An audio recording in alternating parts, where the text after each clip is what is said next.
Bonjour à toutes et à tous, c'est Lucas, on se retrouve dans une nouvelle vidéo. Autant vous dire qu'il est 8h38 du matin, il est très tôt pour moi. Levé du coup depuis 7h, on est samedi là. Je suis avec le monstre que je sors avant qu'on sorte. Il est là-bas, vous le verrez peut-être pas encore. Au programme d'aujourd'hui, on fait une séance dans une nouvelle salle, pas très loin de la maison. Donc voilà le petit monstre. Donc nouvelle salle, pas très loin de la maison, où je m'entraîne avec Shona aujourd'hui et Tessa aussi.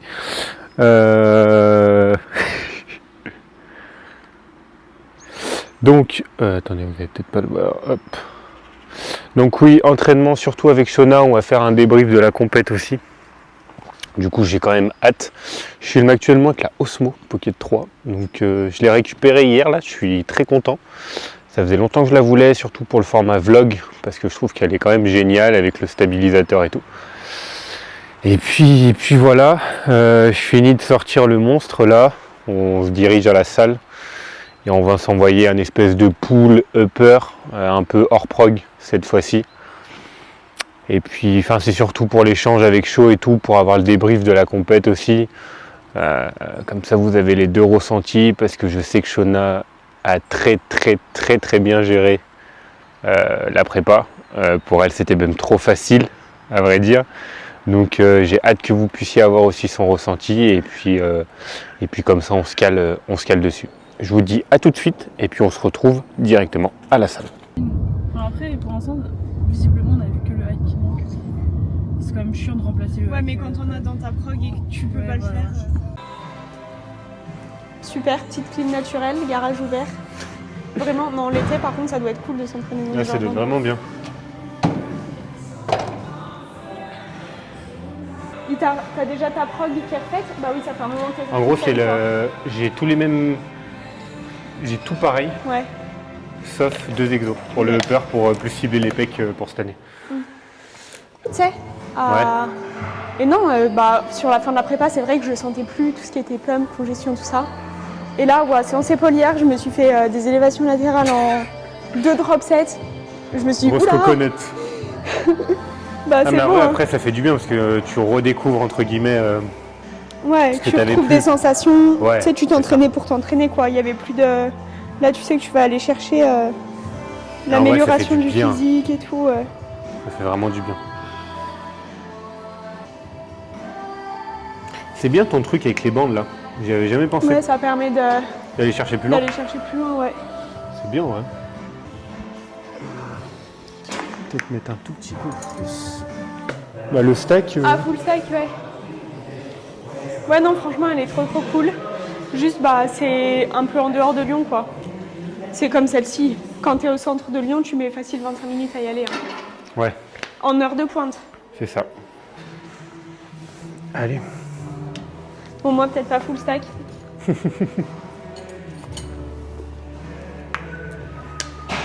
Attends, Est-ce qu'on va voir? on voit. Focus. Je refuse de perdre, d'accord? C'est noté pour 2026-2027.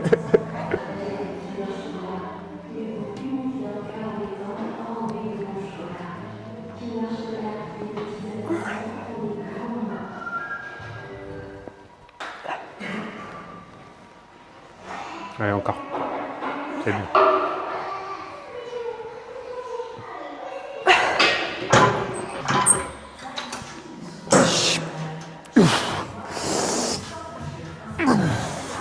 Tu fais quoi comme exo alors?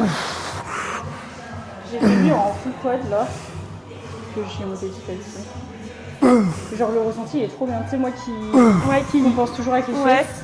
Bah, genre là, du coup, mes fesses, ça pouvait rien prendre. Bah ouais, vu que t'as les pieds comme ça. Ouais.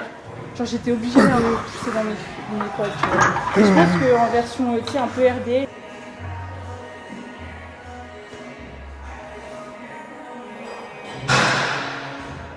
Allez.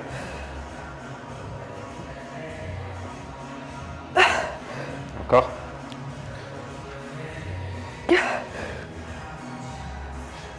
Je sais pas. Ouais. On s'y est mis trop tard. Enfin non, pas trop tard, mais... Ouais, je vois ce que tu veux dire. Bah après, moi perso, je m'y suis mis quand j'étais prête à m'y mettre, tu vois. Il y a 2 ans, j'aurais commencé ça, j'aurais fait n'importe quoi. Ouais, c'est ça. On n'avait pas la même maturité qu'on a aujourd'hui. Puis il y a 2 ans, il y a 3 ans sur les réseaux, c'était pas développé comme aujourd'hui, tu vois. Donc en vrai, je pense que toi aussi, tu t'entraînais peut-être déjà. Je venais de commencer. Ouais, voilà. Parce que ça fait 2 ans là. Enfin, vraiment 2 ans que je suis dedans. Bah, aujourd'hui, quand tu commences, t'es là-dedans direct avec les réseaux et avec tout, tu vois. C'est ça. Tous ceux qui font de l'influence, ils parlent plus de body pour les 3 quarts. Donc, Et puis, enfin aussi, c'est un coût, tu vois. Moi, j'aurais pas pu le faire il y a 3 ans. Ah oui, mais moi non plus. Parce que Déjà cette année... ça a été rush. Hein. Une prep, je pense que les gens ils se rendent pas compte. Allez. 2. 3. Voilà, 4. C'est bien. Oui.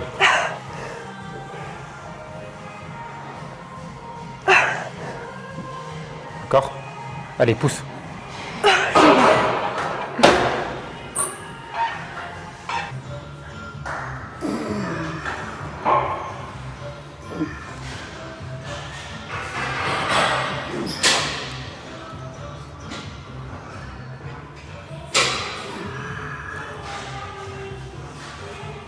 Allez, encore.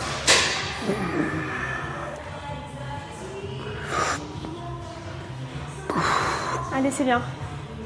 Jusqu'au bout.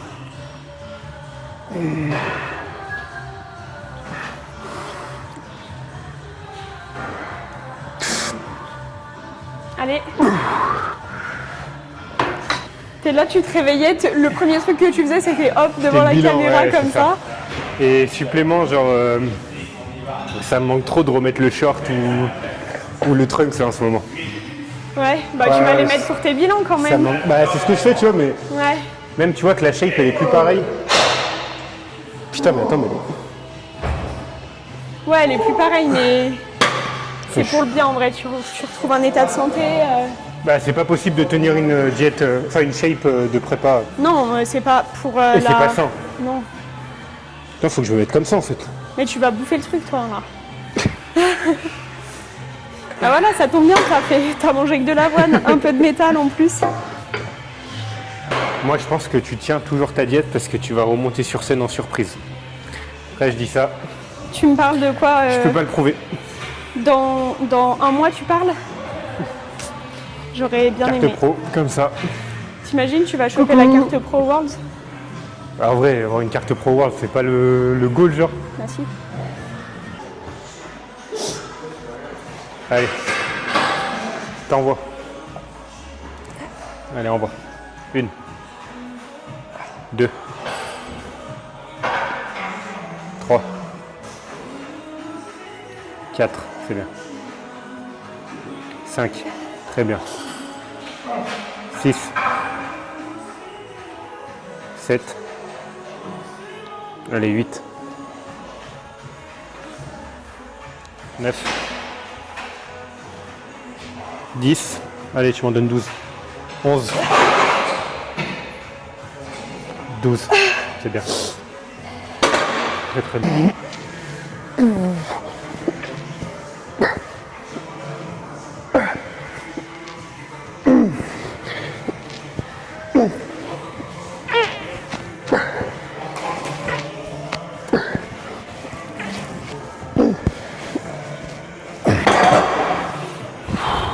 J'ai vu le banc, il a commencé à me... Ça basculait? Ouais. Allez, avant de pousser.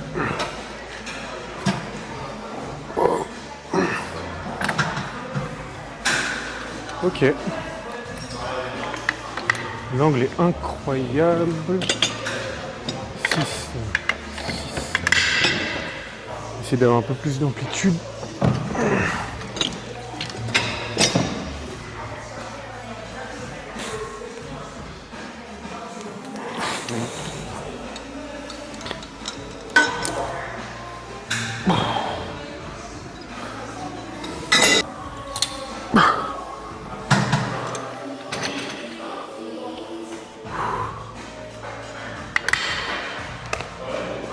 Ok.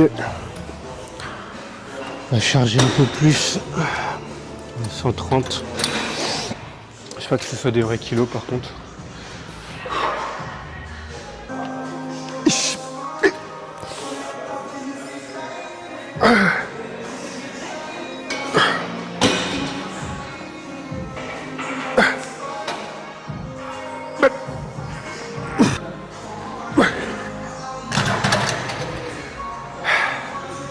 Bon, on va essayer de charger un petit peu. Hop, prendre les disques. Essayer de mettre un full stack.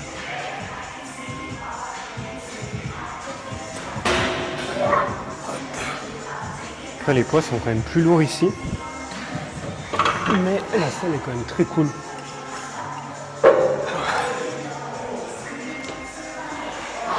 Ouais.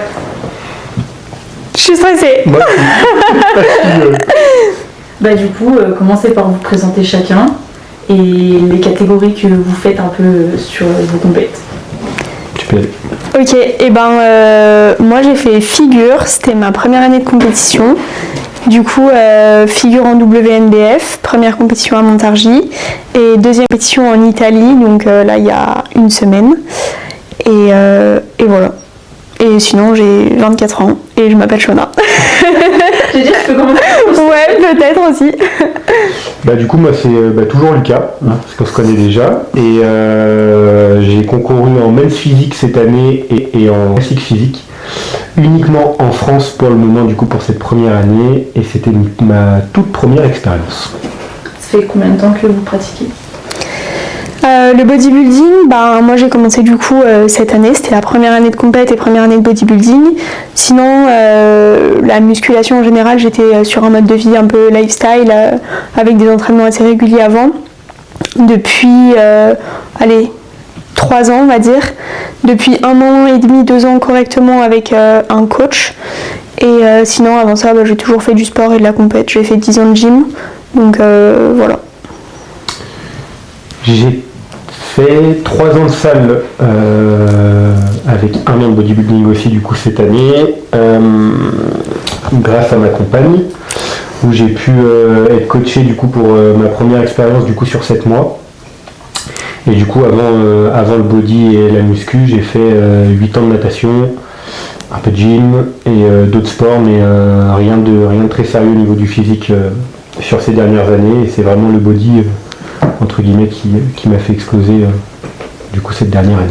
Et du coup justement, qu'est-ce qui vous a fait vous dire je vais passer en body, genre je vais arrêter, enfin je vais pas arrêter mais je vais arrêter le lifestyle pour passer vraiment en body?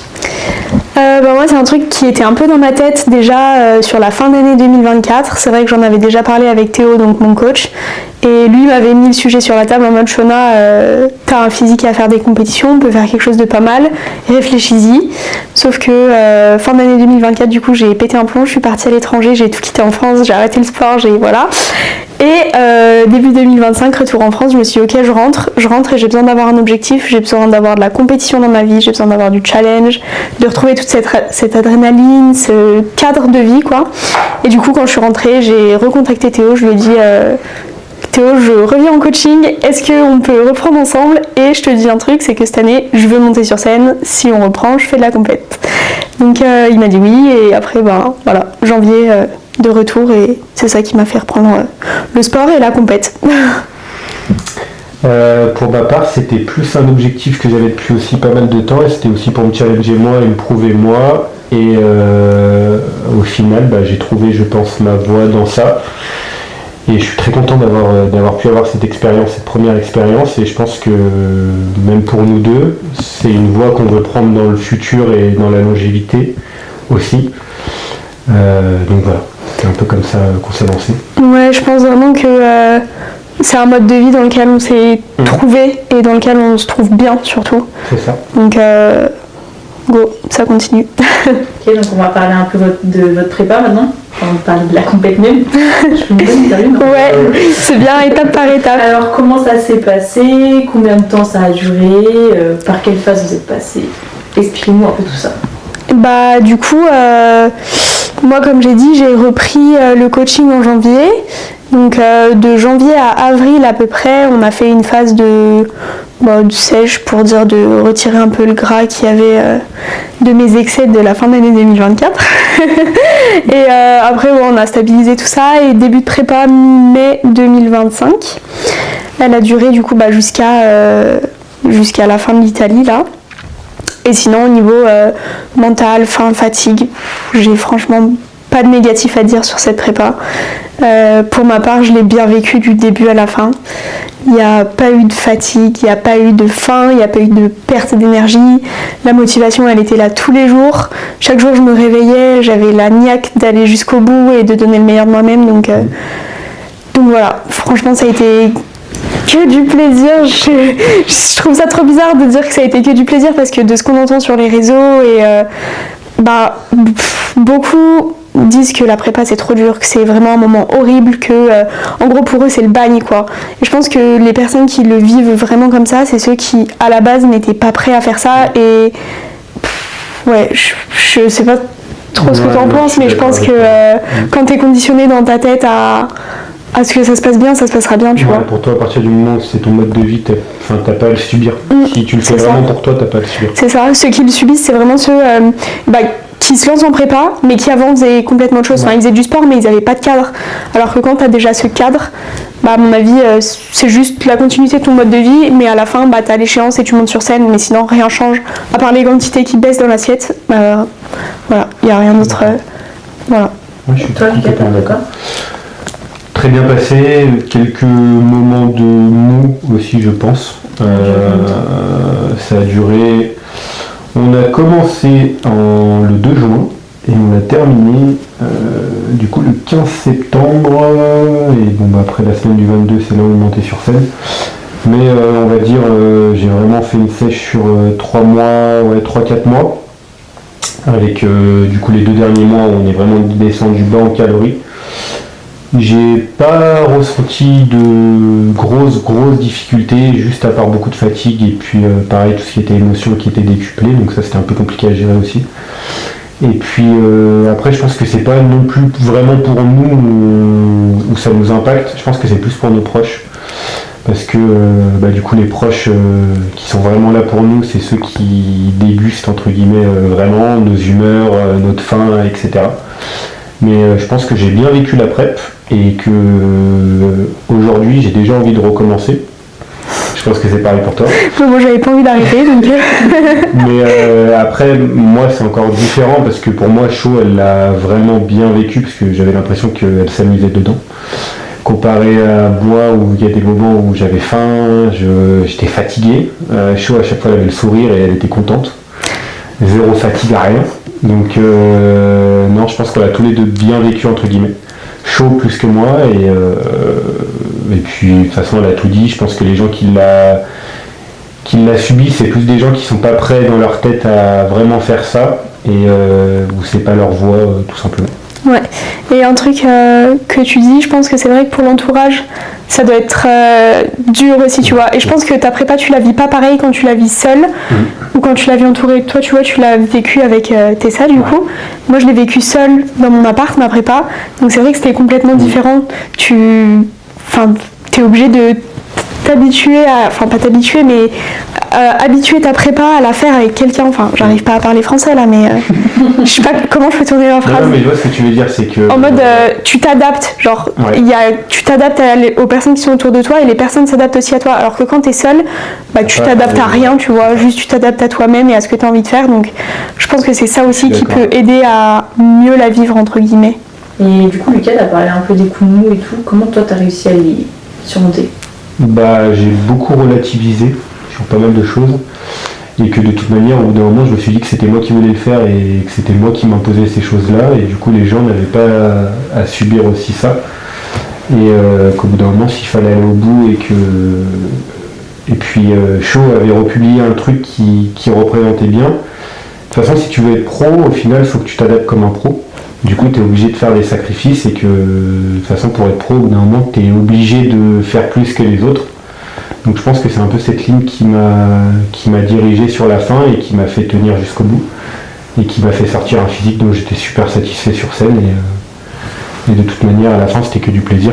Parce que pour moi la dernière semaine c'était la semaine où on montait sur scène, la semaine où on voyait tout le monde, donc c'était que du plaisir quoi. Puis en vrai, je pense que quand tu as tes coups de mou aussi, de savoir que tu as ton objectif au bout et de repenser à cet objectif, à mon avis, ça te permet de garder le cap et de... Puis quand... Je rajoute un petit truc, mais quand justement tu as tes coups de mou et que tu es entouré, que tu n'es pas tout seul, je pense que tu as ta partenaire qui justement est là pour te pousser à aller plus loin et à... Ouais. Quand je pleurais pour mes crèmes de riz que je faisais pas tomber ou quoi, au bout d'un moment, c'est sûr que ça aide. Bah, c'était un peu la question où j'allais venir après. C'est quel rôle vraiment a joué votre entourage? Alors c'est pas que amis, copines et tout, ça peut aussi être le coach, la famille, etc. Qu'est-ce que pour vous ça a changé? Attends, ça mérite réflexion ça. Vas-y, réponds en premier si tu veux, parce que moi là pour... Moi de toute manière, il y a des choses... Après, moi, de toute façon, avec Ken, il y a beaucoup de choses qui vont... De toute façon, vous verrez beaucoup dans sa vidéo aussi, mais Ken a été l'un de mes... Parce que pour moi, c'est plus qu'un coach, c'est vraiment devenu un pilier dans ma vie. Et il m'a vraiment aidé à grandir sur beaucoup de choses et à évoluer. Et en fait, je pense que d'avoir ces personnes-là, parce que du coup, ça m'a quand même restreint sur d'autres personnes, parce que quand tu es en prépa, tu perds aussi d'autres gens qui comprennent pas forcément. Du coup, ça a mis la lumière sur les vraies amitiés et les vraies personnes qui étaient dans ma vie aussi. Et Ken m'a aidé surtout, m'a fait évoluer sur beaucoup de choses et m'a fait grandir. Et du coup ça a été un gros soutien. J'ai aussi Tessa qui était mon pilier tous les jours pendant la prépa. Et puis étonnamment j'ai eu mes parents qui ont réussi à comprendre un peu le body. Du coup qui étaient quand même derrière moi et du coup ça a été quand même un gros soutien je pense. Ça m'a aidé.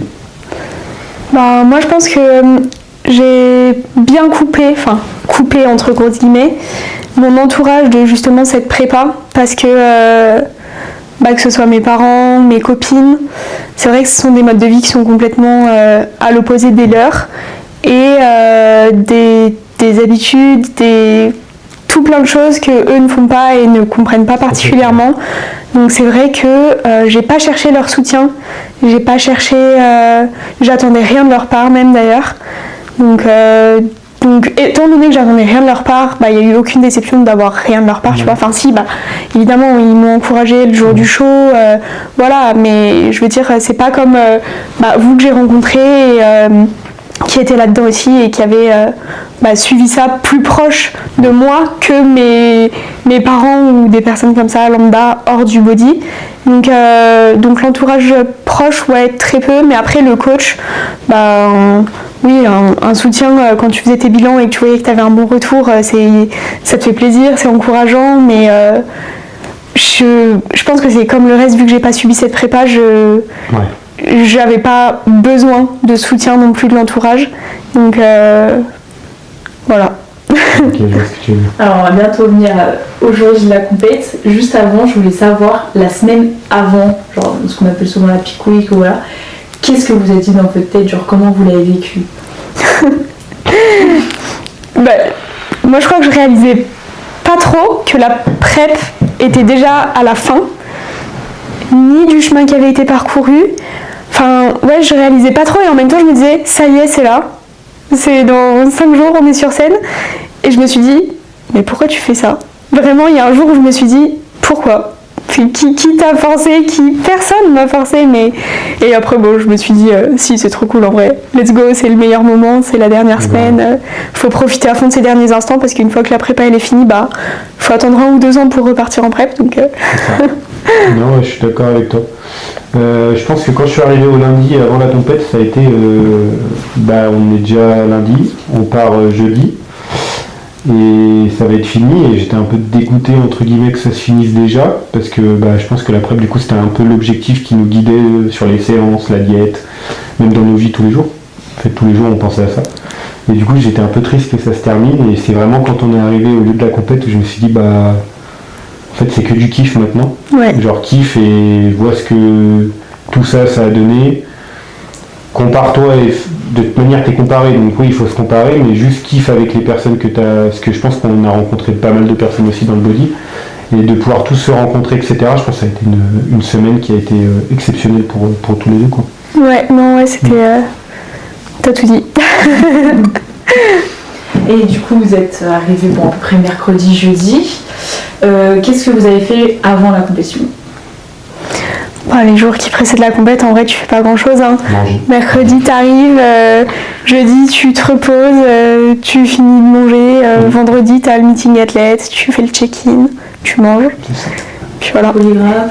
Ouais, polygraphe. Naturel, ouais. Ah ouais, t'étais stressée au polygraphe? Bah ouais, j'ai pris des produits. Ah putain! Putain, mais c'est ça le truc qui traîne là-bas! Ouais. Oh merde!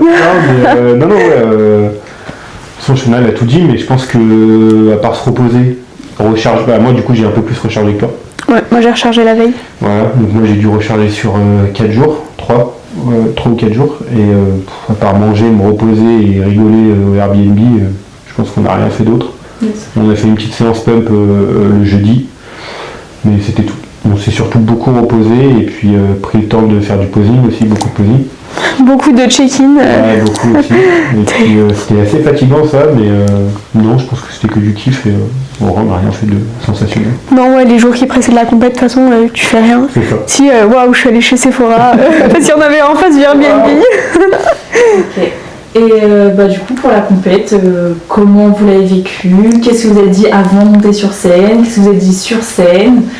Qu'est-ce que vous avez pensé des résultats? Enfin, on parlait de tout ça, quoi. On parle Je vais de... d'abord parler avant, ou peut-être on parle du avant de monter sur scène, après vous dites ce que vous ressentez au moment où vous étiez sur scène. Non, j'allais dire, est-ce que je fais Montargis et l'Italie en même temps, ou je fais l'Italie... En vrai, je pense que tu peux parler. Moi, Ok. tu peux faire le même. Bon, on fait tout d'un coup, genre avant, pendant, après.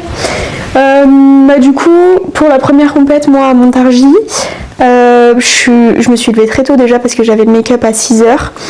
Mais c'est vrai que j'étais dans un mood un peu bizarre, je sais pas comment je pourrais le décrire, mais j'étais pas heureuse comme sur tout le long de la prep, parce que je pense que je me disais ok c'est maintenant et après il n'y a plus rien, donc j'étais un peu bizarre sur ce mood, mais non, mais quand même excitée quand t'arrives en backstage, que tu commences à savoir que ça va être ton tour, que t'enfiles le bikini, qu'il faut aller pumper, tout ça, t'as l'excitation qui monte, t'as l'adrénaline qui arrive, pas de stress pour ma part. En arrivant sur scène, je savais pourquoi j'étais là, je savais ce que j'avais à faire, tout s'est bien déroulé, enfin j'ai fait ce que j'avais à faire et voilà. Par contre, quand je suis sortie de scène à France, bon j'ai fait 3e du coup, mes proches n'ont pas compris ma réaction et j'étais pas heureuse, genre j'étais vraiment pas satisfaite de moi. D'ailleurs il y a une vidéo que le vidéaste de Théo a filmé où je sors de scène, j'enlève la médaille et je dis ouais bah c'est bon, c'est une 3e place, tiens je la veux pas, genre bof quoi. Et aujourd'hui je suis encore pas satisfaite de moi par rapport à ce classement en France, parce que je me suis fixé des exigences très hautes et j'attendais mieux de moi, mais sauf que vu que j'avais une 2e compète qui s'enchaînait après, je pouvais pas arriver à 100% de ma condition pour cette première scène. Donc je réalise que c'est la place que je méritais et que j'ai apporté ce que je pouvais apporter pour cette compète, mais ça n'empêche que je suis quand même pas satisfaite de moi. J'en veux toujours plus, donc c'est normal hein, quand on est dans cette optique de compétition. Donc bon, ça c'était pour France, mais bon, je suis quand même heureuse d'avoir fait 3e sur ma première compétition. Hein. Je dis pas que putain en 3e, fait chier. Non, c'est très bien. Surtout sur le plateau, il y avait. Oui, et surtout qu'il y avait un beau plateau, donc voilà, 3e. C'est bien, je reviendrai gagner une prochaine fois. Et après Italie, bon, complètement différent. Déjà, il n'y avait pas Théo, on y allait sans nos coachs.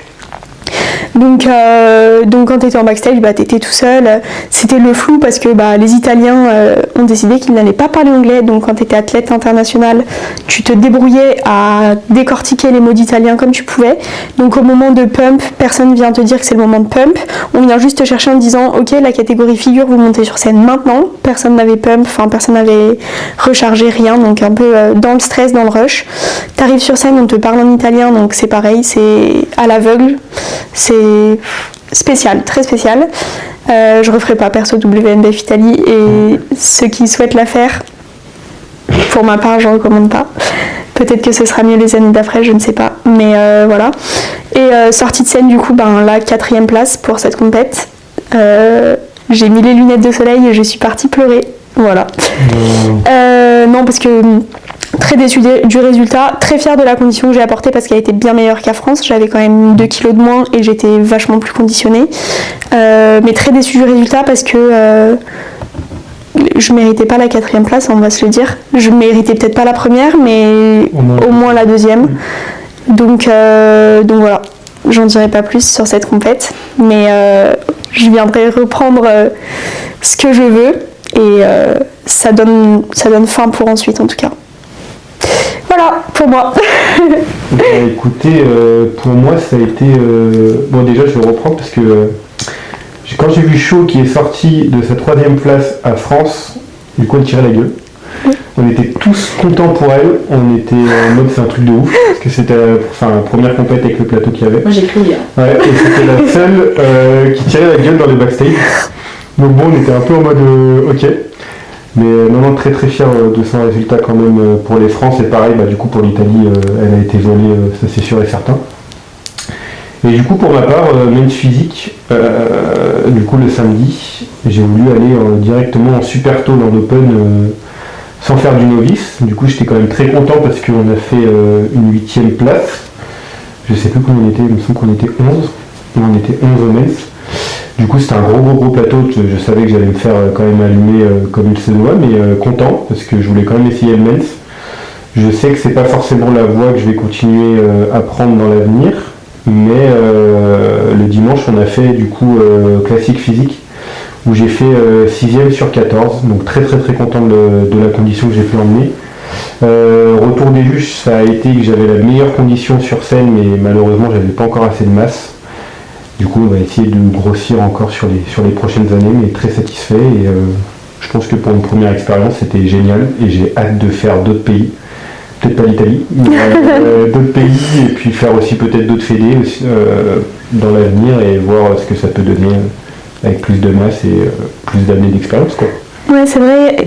Ça, le retour des juges, ils t'ont dit quoi précisément? Ils m'ont dit que j'avais les plus beaux ischios du plateau. C'est des beaux retours en vrai. Et que j'avais les fesses striées comparé à certains. Mais que, comme ils m'ont expliqué, normalement je devais être dans le top 5. J'ai manqué mon second call-out parce que j'avais pas entendu. Ah bravo, voilà. Donc logiquement je devrais être dans le top 5 et puis bon après c'est pas grave parce que j'étais quand même super content. Ouais. Mais non, le retour des juges était hyper positif, de toute manière il faut grossir, ça on le sait. Et puis ils m'ont dit que comme j'étais grand, de toute manière j'attirais l'œil aussi. Donc plus qu'à grossir, plus qu'à s'exercer aussi un peu plus sur le posing, moins trembler sur scène, mais très content quand même. Ouais, bon, c'est bien, c'est des retours qui font plaisir.